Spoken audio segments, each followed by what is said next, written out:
Hello and welcome to Middle Grade Magic. This is a vlog about reading middle grade books. I am so excited. I'm also really tired and still have like a nice morning voice. I unexpectedly had to go to my hometown, which is 5 hours away, and it was twice, it was a good 8-hour drive because of traffic. I forgot that this is why I don't drive on weekends, but one of my oldest friends is having a baby and I'm so excited. So I'm here for the weekend to help her celebrate and it's going to be great.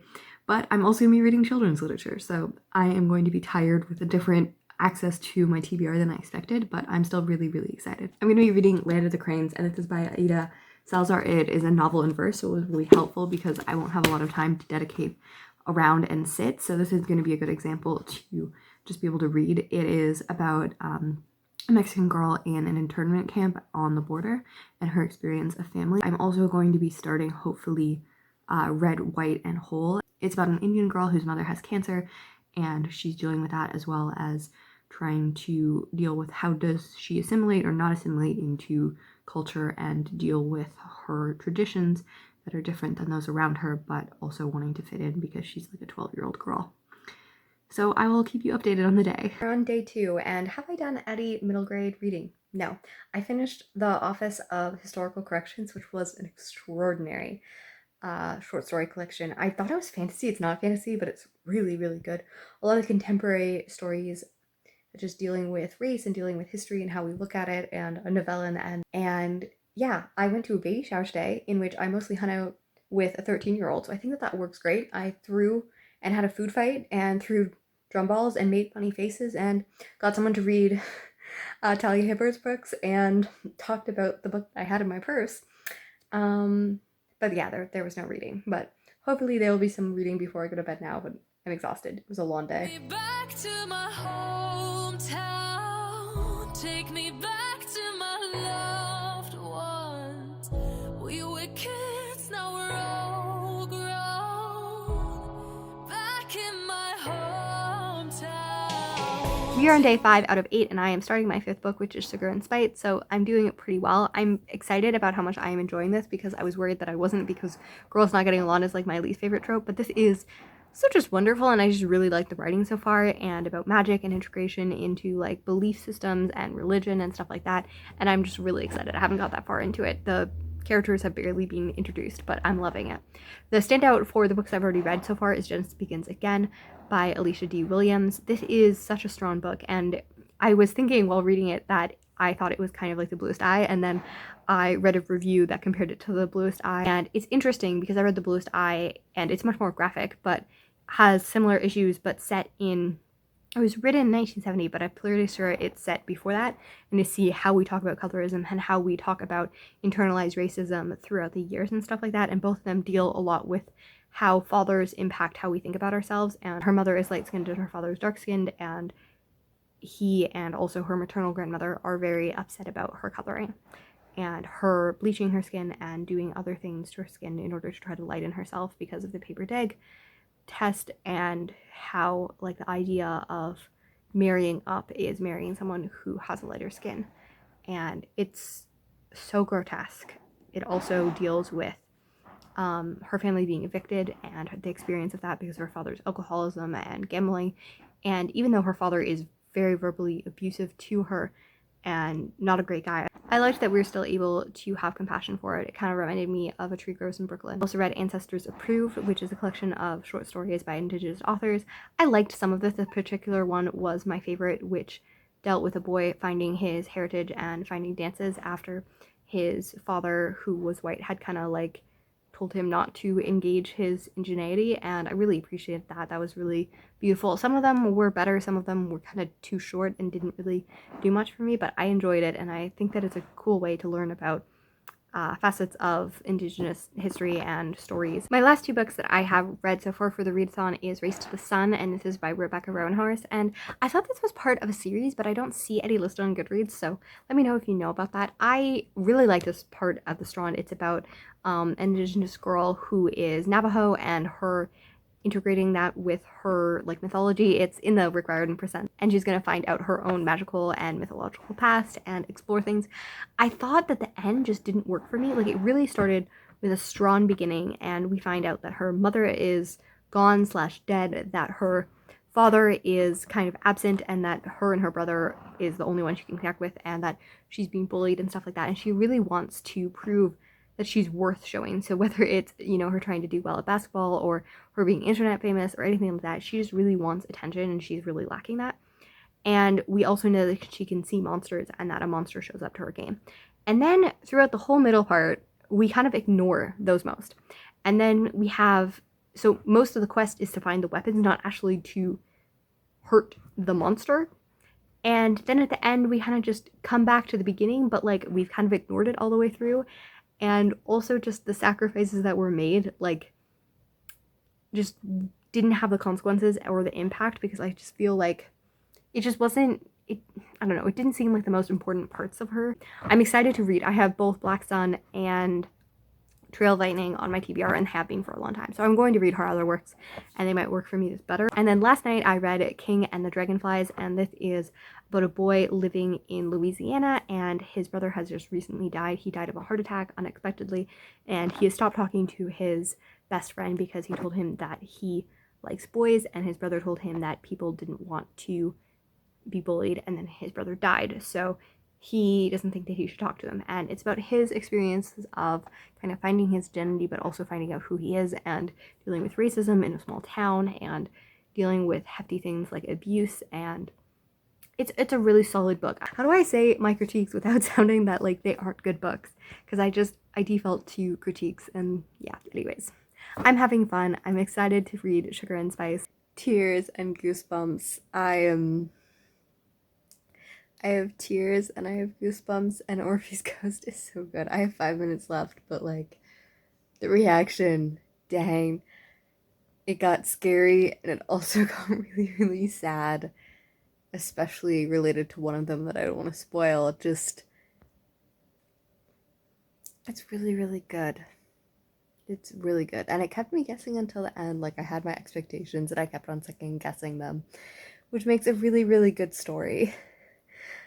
I'm so happy, and I'm also afraid that there's ghosts behind me.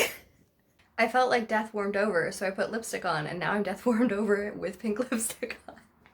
Well, that's the look. So last night I was really tired, and I'm still very tired because it was way too late. It was 4:16 by the time that I went to sleep, like finishing the book and being like terrified to go to sleep because I am just overly scared about horror books, even when they're middle grade, which, we do not dismiss or lessify middle grade books here. So Sugar and Spite was also really, really good. I really enjoyed the book.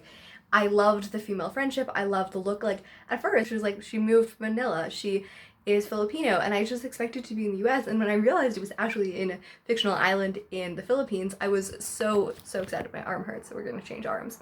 And it was just so surprising for me to have a book that's actually set not in the United States. It was shocking, but it was also so refreshing and beautiful to have that as well.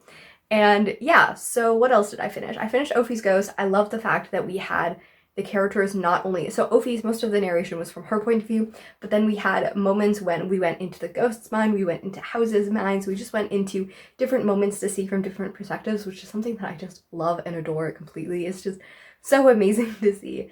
And then I also finished I Can Make This Promise, which was a really good book. It's about an indigenous girl who is, her mother was adopted and she's 12 years old and she doesn't really know anything about her life, and then she starts discovering more about her family history, and it does a really good job of making it a story about like 12-year-old's concerns. Like, she's getting braces and she's having fights with her friends about what it means to be grown up and what it means to work on animation and stuff like that, and also dealing with the really hard institutionalized racism of the history of Indigenous people and the present of Indigenous people. So I thought that was really strong. It feels weird to like obscure what the trauma is, but I also don't want to spoil things because it happens quite late in the book. But it was very emotional, and having spoken to survivors who have gone through that and like told their stories and stuff like that, it made me so emotional. So definitely a hard book to read, but a really important book to read, and to have what your history is obscured and stuff like that.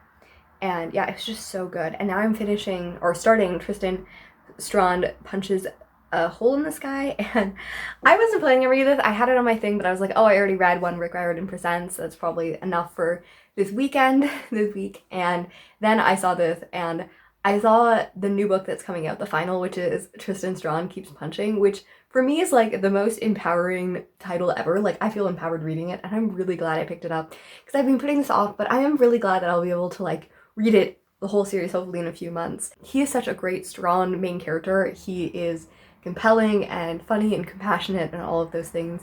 The side characters are hilarious. And I don't know, the narrator is just really, really good. I really love the narration.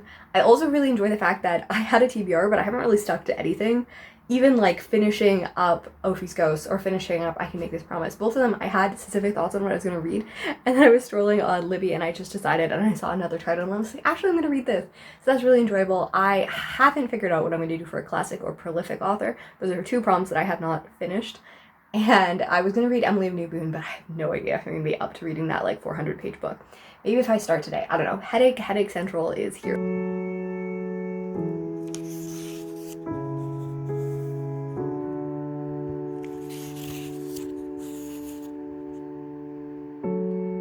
So I ended up not having the weekend that I planned on doing for reading. I really, really enjoyed Tristan Strawn, and then I was gonna read Emily of New Moon because I was feeling all classic. I am participating in Jane Austen July, and currently I'm actually reading Mansfield Park right before I started this clip, and I'm just enjoying that. So I thought I was really gonna enjoy Emily of New Moon, and then I ended up having like a really hard conversation with a friend, and I just was no longer in the mood to read. I just really wanted like escapism. So I ended up watching all of phase 1 of Marvel. So that's fun, and I got to critique that and just lose myself in the nostalgia and corniness and all of the other stuff and being surprisingly good at times. So that's how I spent my weekend, watching like 5 movies that I was not planning on watching. The 3 prompts that I definitely did not at all in any way do was Jacqueline Woodson, read a prolific author, L.M. Montgomery, read a classic author, or reread a favorite, or Kwame Alexander, read a novel in verse, which is funny because those are probably the 3 that I was most excited about. And yet, who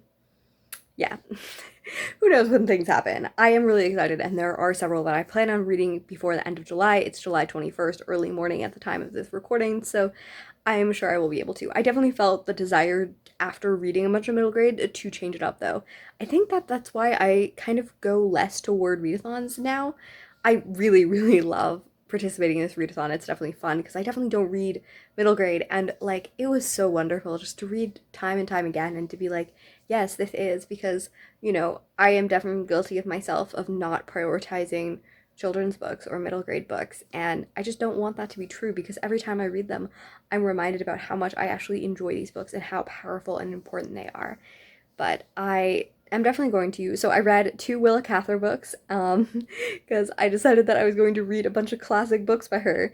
And then I also read This Is How the Word Is Passed by Clint Smith, which is an incredible nonfiction book that goes over like a reckoning of slavery and how it impacts today.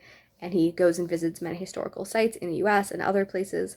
And it was just so powerful and beautiful and really evocative and informative and all of the important words that I could say. So I'm feeling much more like I'm going to read like a book or 2 and then I'm going to go back and I'm going to read Res Dogs, I'm going to read Land of the Cranes and another one, Red, White, and Whole. Those are the 3 that I'm definitely hoping to read by the end and then finish Tristan Strawn. And then, yeah, it will be August where I will hopefully read more middle grade books, but this was really, really enjoyable and I had such a great time. I love the hosts. Check them out again. They make great videos and make content. And yeah, I hope that you have a great week and that you read children's books.